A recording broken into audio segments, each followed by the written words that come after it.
प्रदेश के मेरठ शहर की, जहां एक बाप अपनी बेटी से मिलने लंदन से भारत लौटता है, लेकिन उसे क्या पता था कि उसका अपना घर ही उसकी कब्रगाह बन जाएगा।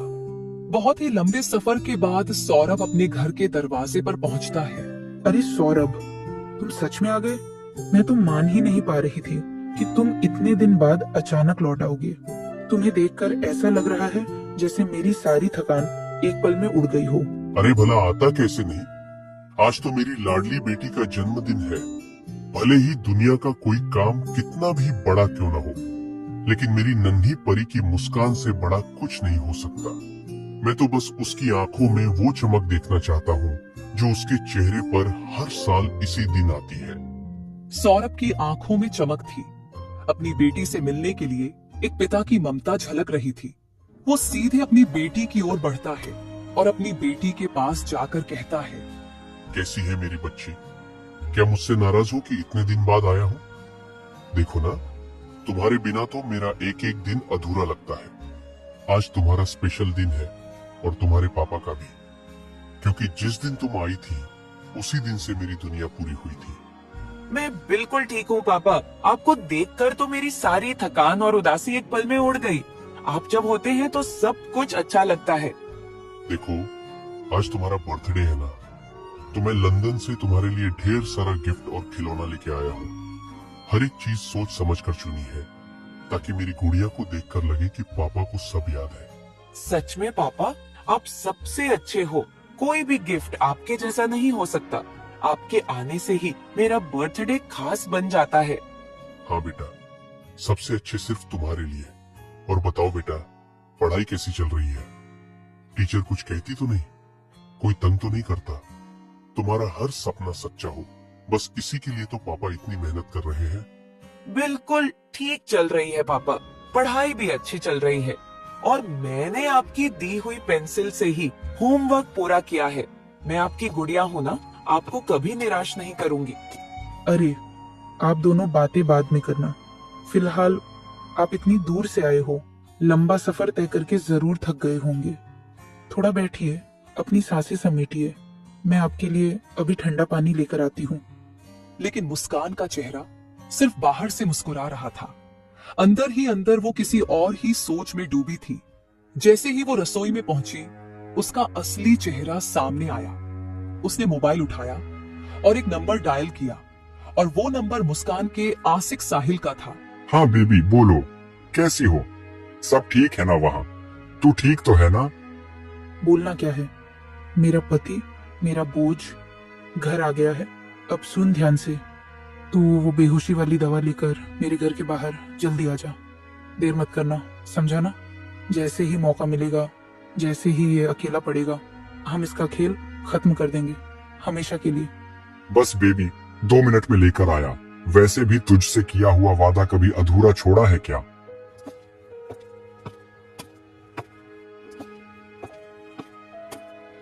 यह लीजिए पानी।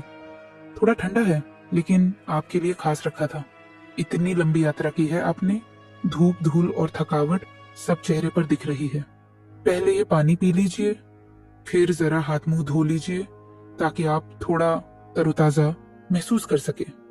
तब तक मैं आपके लिए गर्मागर्म खाना परोस देती हूँ, आपकी पसंद का। हाँ ठीक है, थकान भी है और भूख भी। लंबा सफर था और पूरे रास्ते यही सोचता रहा कि अब घर बस एक मोड़ दूर है। अब बस मुस्कान का चेहरा दिखे और मेरी थकान हवा हो जाए। जैसे ही सौरभ ओझल होता है, मुस्कान की चाल बदल जाती है। उसका चेहरा अब पत्नी का नहीं, एक साजिशकर्ता का चेहरा था। उसके मन में अब सिर्फ एक बात थी, सौरभ को रास्ते से हटाना, किसी भी हाल में, किसी भी कीमत पर।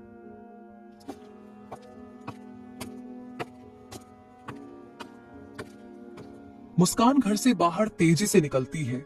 गली में जाकर बेचैनी से इधर उधर देखती है। अरे कहाँ रह गया ये साहिल? मैं कब से इंतजार कर रही हूँ उसका।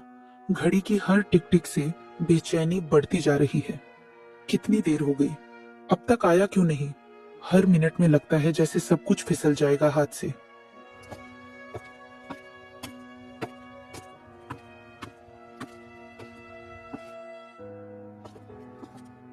लो बेबी, ले आया वो चीज। तेरे कहने की देर थी और मैं निकल पड़ा था। कहाँ थे तुम? समय का कोई मतलब है कि नहीं तुम्हारे लिए? मैं यहाँ अकेली सब कुछ संभाल रही हूँ। पता है मैं कितना रिस्क ले रही हूँ। एक भी गलती हुई तो सब कुछ खत्म हो जाएगा, सब कुछ। यार क्या बताऊं, कोई दवा देने को तैयार ही नहीं था। बहुत झूठ बोलना पड़ा, कहना पड़ा कि बीवी बीमार है, सो नहीं पा रही है। डॉक्टर से बहस तक हो गई, झगड़ा किया, गुस्सा खाया, तब जाकर मिला है ये खतरनाक चीज। ठीक है, अब सुनो, मैं जैसे ही तुम्हें कॉल करूं बस फौरन अंदर आ जाना और जैसा प्लान है वैसा ही करना। एक भी गलती नहीं होनी चाहिए, एक भी नहीं, वरना ना हम बचेंगे ना हमारी कहानी। हाँ बेबी, मैं यही गली में घूम रहा हूँ, तुम्हारे घर के पास ही। हर चीज पर नजर है मेरी। तू टेंशन मत ले, बस अपना काम कर, बाकी सब मैं संभाल लूंगा। मुस्कान मुड़ती है और घर की ओर बढ़ती है, लेकिन इस बातचीत का गवाह कोई और भी था। लेकिन जो चीज ये दोनों भूल गए थे वो था पड़ोसी राम बाबू, जो खिड़की के पीछे से इनकी हरकतें चुपचाप देख रहा था। सौरभ से कितनी बार कहा था मैंने, तेरी बीवी किसी लड़के से मिलती है। आज तो वो लड़का इसे कुछ पकड़ा भी रहा था, पर सौरभ को तो यकीन ही नहीं। कभी कभी जो लोग हमारी परवाह करते हैं हम उन्हें ही नजरअंदाज कर देते हैं और फिर चुकानी पड़ती है बड़ी कीमत। इधर मुस्कान रसोई में पहुंचती है, खाना तैयार करती है। अरे यार, इतनी सी दवा से अगर इस बार भी ये बेहोश नहीं हुआ तो समझो हमारा पूरा प्लान मिट्टी में मिल जाएगा। नहीं, अब कोई रिस्क नहीं। एक काम करती हूँ, पूरी की पूरी दवा ही मिला देती हूँ इसमें। इतनी की होश तो छोड़ो, सांस लेना भी मुश्किल हो जाए, फिर देखती हूँ कैसे नहीं होता बेहोश। अब देखती हूँ कैसे बचता है तू। मुस्कान पूरा पाउडर खाने में मिला देती है, एक शैतानी मुस्कान के साथ थाली सजाती है, फिर सौरभ के पास लेकर जाती है। बेटा तुम अंदर जाकर पढ़ाई करो, पापा बहुत थके हुए हैं, उन्हें आराम से खाना खाने दो। उनकी तबीयत ठीक नहीं लग रही है, तुम्हें परेशान नहीं करना चाहिए अभी। ठीक है मम्मी, मैं अभी जाकर पढ़ाई करती हूँ। जैसे आपने कहा, पापा को आराम चाहिए। बेटी चली जाती है। सौरभ थाली की ओर देखता है और खुश हो उठता है। अरे वाह मुस्कान, मेरी पसंद की खीर। तुम तो आज भी वैसे ही सब याद रखती हो जैसे पहले दिन रखा करती थी। कितनी अच्छी खुशबू है, भूख और बढ़ा दी तुमने। सच में ये खीर नहीं, तुम्हारा प्यार है जो हर बार मुझे खींच लाता है। हाँ हाँ, सब कुछ तुम्हारी पसंद का ही बनाया है मैंने। तुम्हारी पसंद की दाल, वो आलू की सब्जी, जैसी तुम्हें बचपन से पसंद रही है। बस खा लो और थोड़ा मुस्कुरा दो। बहुत बहुत धन्यवाद मुस्कान, तुम मेरा कितना ख्याल रखती हो। मैं सच में बहुत भाग्यशाली हूँ कि मुझे तुम्हारी जैसी जीवन साथी मिली। भगवान करे हर किसी को तुम्हारे जैसी पत्नी मिले, जो न सिर्फ स्वादिष्ट खाना बनाना जानती हो बल्कि दिल से प्यार भी करती हो। हाँ हाँ, अब जल्दी से खा लो वरना ठंडा हो जाएगा और फिर तुम कहोगे कि स्वाद चला गया। सौरभ खाना खाने लगता है।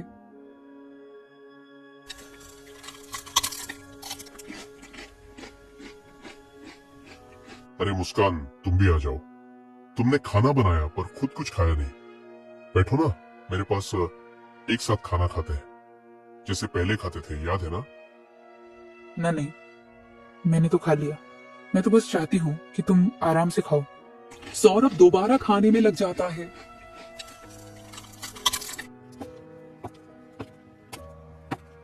मुस्कान गिलास में पानी भरकर लाती है। ये लीजिए पानी, ठंडा है लेकिन दिल से दिया है। सौरभ खाना खत्म करता है। पानी पीते ही अचानक उसका सिर घूमने लगता है। मुस्कान, शायद थकान की वजह से मुझे नींद आ रही है, बहुत नींद आ रही है। शायद अब मैं बस थोड़ा आराम कर लूं, बस कुछ मिनट, फिर बात करेंगे बहुत सारी। हाँ हाँ, कोई बात नहीं, आप आराम कीजिए। सौरभ बेड की ओर लड़खड़ाता है और गिरकर बेहोश हो जाता है। मुस्कान थाली उठाकर रसोई में जाती है। जिस थाली में सौरभ ने अपने प्यार और विश्वास से खाया, वो थाली आज उसकी नींद की कब्र बन जाएगी। मुस्कान थाली सिंक में रखती है और फौरन मोबाइल निकालती है। लो, सौरभ तो हो गया बेहोश, एकदम वैसे ही जैसे सोचा था। अब जल्दी से साहिल को फोन कर लेती हूँ। हेलो साहिल, हो गया काम, तू जल्दी से आ जा। अब देर करने का मतलब होगा मुसीबत को बुलाना। अभी आया बेबी, बस एक इशारा कर, तू कहे और मैं दीवार तोड़ दूं।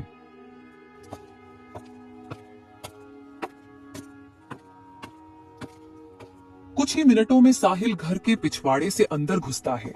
मुस्कान से फुसफुसाकर बोलता है, बेहोश तो हो गया ना? हाँ हाँ, हो गया। अब बस एक काम बाकी है, इसे मारना, एकदम खत्म कर देना। वाह, तेरा दिमाग सच में गजब का है मुस्कान। तू चाह ले तो दुनिया भी झुका सकती है। अब इसे मारे कैसे? उसका भी इंतजाम मैंने कर लिया है। यह लो, खंजर, तेज नुकीला, और अब इंतजार में है सिर्फ एक वार का, और कर दो इसका सीना आर पार। साहिल खंजर हाथ में लेकर कांपता है। कैसे मुस्कान? ये तो आदमी है, जानवर नहीं। मुझसे नहीं होगा ये। मैं बहुत डर रहा हूँ, मेरे हाथ कांप रहे हैं। नहीं मुस्कान, मुझसे नहीं होगा ये। मुझे बहुत डर लगता है, कहीं कुछ गलत हो गया तो, पुलिस ने पकड़ लिया तो। मुझे जेल का नाम सुनकर भी पसीना आ जाता है। साहिल डर रहा है, लेकिन मुस्कान उसे समझा रही है। अरे यार, तुम भी ना, मैं तुम्हारे साथ हूं, कुछ नहीं होगा, सब कुछ मैं देख लूंगी। लो, ये पकड़ो और कर दो इसका काम तमाम। साहिल कांपते हाथों से खंजर पकड़ता है। दोनों सौरभ की ओर देखते हैं, जो बेहोश पड़ा है।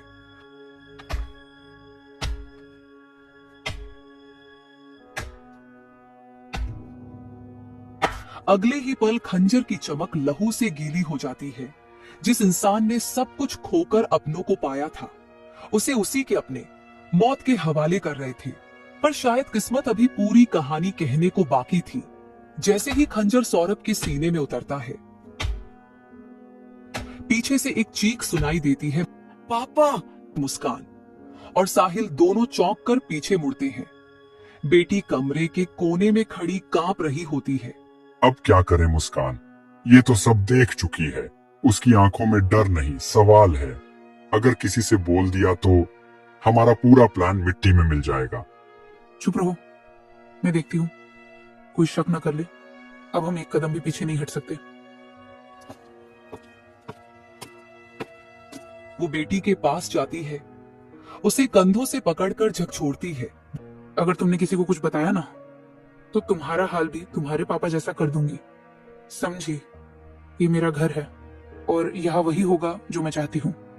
नहीं मम्मी, मैं किसी को कुछ नहीं बताऊंगी। प्लीज मम्मी, मत मारो मुझे। मैं बहुत डर रही हूँ। मैंने कुछ नहीं सुना, कुछ नहीं देखा। बस मुझे माफ कर दो मम्मी। मैं कुछ नहीं बोलूंगी, किसी से नहीं। बेटी फूट फूट कर रोने लगती है।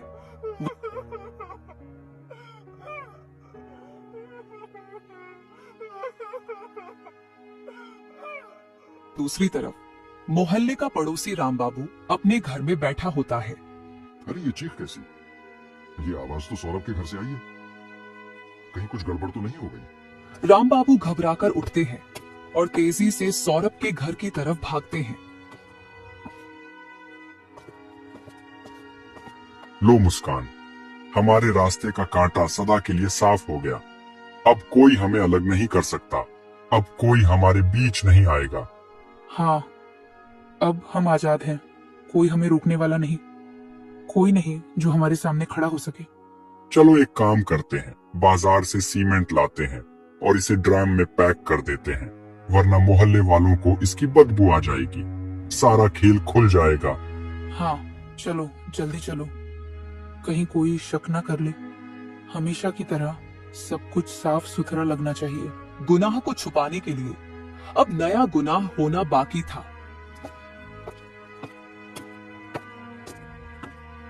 बाजार से लौटने के बाद दोनों एक बड़ा प्लास्टिक का ड्राम लाते हैं।